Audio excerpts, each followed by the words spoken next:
Good morning. Today I'm talking about our work titled Physiological Characteristics of Musical Theatre Performance and the Effect on Cardiovascular Demand while Singing and Dancing. This study represents, to our knowledge, the first investigation into the physiological demands of musical theatre performers. Musical theatre is a unique performance art. Unlike classical ballet or contemporary dance, where the focus is solely on movement, musical theatre performance must integrate acting, singing, and dancing, often simultaneously or in rapid succession. This adds an entirely new layer of physiological complexity. Dance science has made significant strides in understanding the demands of ballet, modern dance, and even hip-hop. There's a striking gap. Musical theatre, despite employing potentially more dancers worldwide than any other genre, has received very little scientific attention. What makes this even more important is the performance schedule. Musical theatre performers often work 8 shows a week on contracts lasting 9 to 12 months. That's a level of sustained performance intensity that exceeds that of many ballet and contemporary companies. So the question driving our study was simple. What is the cardiovascular fitness of these performers? What happens when we add singing into dancing? Does it increase the physiological cost? We aim to answer these questions in 2 parts. First, by profiling the aerobic fitness of pre-professional musical theatre dancers, and second, by comparing the cardiovascular demands of singing with and without dancing, with and without singing. Our participants were 21 final year pre-professional musical theatre students from a single elite school in the UK. This institution has a remarkable 96% employment rate for graduates, so these are serious high-level performers. They're training 35 to 38 hours of dance per week, plus an additional 8 hours of singing and voice classes. All participants were injury-free for the 3 months prior to the study and were in their final year of training. The study had 2 parts. First of all, 21 participants completed a maximal treadmill test to assess their cardiorespiratory fitness. Second, a subset of 9 participants completed a more specialized trial where we compared the demands of dancing alone versus dancing while singing, using a 4-minute section for the musical chorus line. We used a portable breath-by-breath gas analyzer, a Cortex 3B Ultra, which allowed us to collect real-time expired gases. Participants also wore a heart rate monitor. For the treadmill test, they started with a 5-minute warm-up and then began the test at a speed that elicited a heart rate of about 120 beats per minute. Every minute, we increased the speed by 1 kilometer per hour, with the incline at 0 throughout. We continued until the participant reached volitional exhaustion. Termination was also determined when at least 2 of the following criteria met: of RER of 1.15, a heart rate near to their age maximum, or VO2 plateaued. From this, we calculated peak oxygen consumption and anaerobic threshold, which tells us the intensity at which the performer shifts from predominantly aerobic to predominantly anaerobic metabolism. 9 participants volunteered to complete the dance trials. On a separate day, they performed a 4-minute section from Chorus Line, a classical musical theatre piece that involves both complex choreography and vocal lines. We had them perform this routine twice in randomized order, the 30-minute rest between trials to allow for full recovery and lactate washout. In one trial, they danced alone. In the other, they danced while singing the corresponding vocal part. During each trial, they wore the same portable gas analyzer and heart rate monitor. Importantly, the face mask was designed to encompass both the nose and mouth without interfering with the mouth movements required for singing. We measured oxygen consumption, heart rate, ventilation, and breathing frequency throughout, and we took blood lactate samples from the earlobe before and immediately after each trial.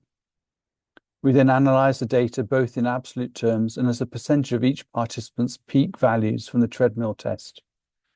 We also looked at time spent in different oxygen consumption and heart rate bands to get a sense of the intensity of the distribution.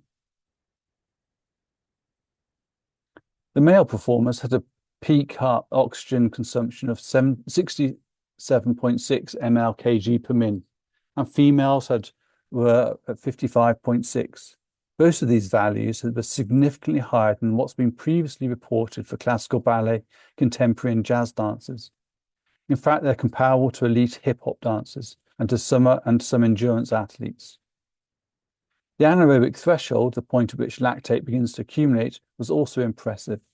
The male dancers reached this threshold at 80% while they're off peak, and the females at 78%.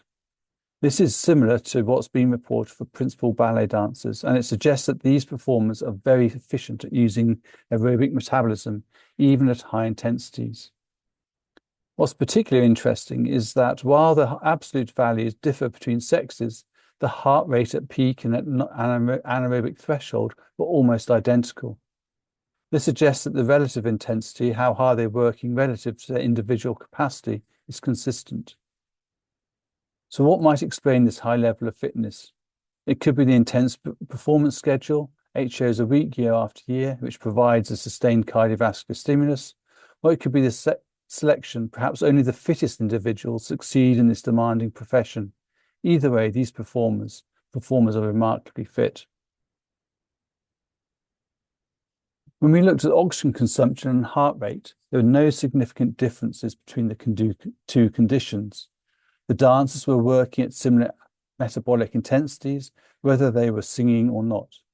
This might suggest that, at least from the purely cardiovascular perspective, singing doesn't add extra demand. When we looked deeper, we found that two significant differences that tell a different story. First, breathing frequency. During the dancing plus singing trial, breathing frequency was significantly lower by about 9 breaths per minute compared to dancing alone. Second, blood lactate. Post-trial lactate levels were significantly higher in the singing condition, around 6.4 to 7.2 millimoles per litre, compared to 5 in the dance alone condition. So here's the paradox: the same metabolic intensity, but different breathing patterns and different lactate outcomes. In musical theatre, singing doesn't typically happen during the most physically demanding dance moments. It happens in the lulls, the brief pauses between dance sequences. These pauses are critical for recovery. They're when the performer clears lactate, replenishes ATP, and prepares for the next burst of movement. But what happens when you feel those recovery pauses with singing? They can't breathe freely. You have to control your breath to produce sound. So during the singing plus dance trial, breathing frequency dropped significantly during these recovery periods. This compromised breathing means less oxygen delivery to the recovering muscles. Without adequate oxygen, the aerobic recovery pathways are impaired. The muscles can't clear lactate efficiently, so when the next dance sequence begins, the performer starts with a higher baseline of fatigue and more anaerobic metabolism is required. The result is the elevated blood lactate we observed. This has real implications for performance. Over the course of a full show, which is much longer than our 4-minute excerpt, this compromised recovery could lead to progressive fatigue. Movement quality may decline, vocal quality may suffer. The dancer may have to make a choice: compromise the singing to breathe more freely, or reduce dance intensity to manage the accumulative lactate. Choreographers should be aware of this. Lead singers often have simplified choreography, but chorus lines which maintain complex movement may be particularly vulnerable to these effects. What does this mean in practice? For training, it suggests that cardiovascular conditioning should be a priority for musical theatre performers. You need the aerobic base to sustain 8 shows a week. For choreography, it suggests that we need to think carefully about how we structure movement and vocal demands. Creating opportunities for free breathing, even brief ones, could help performers manage fatigue and maintain quality throughout a show. For performers themselves, understanding these physiological dynamics might help them make informed decisions about breath management and pacing.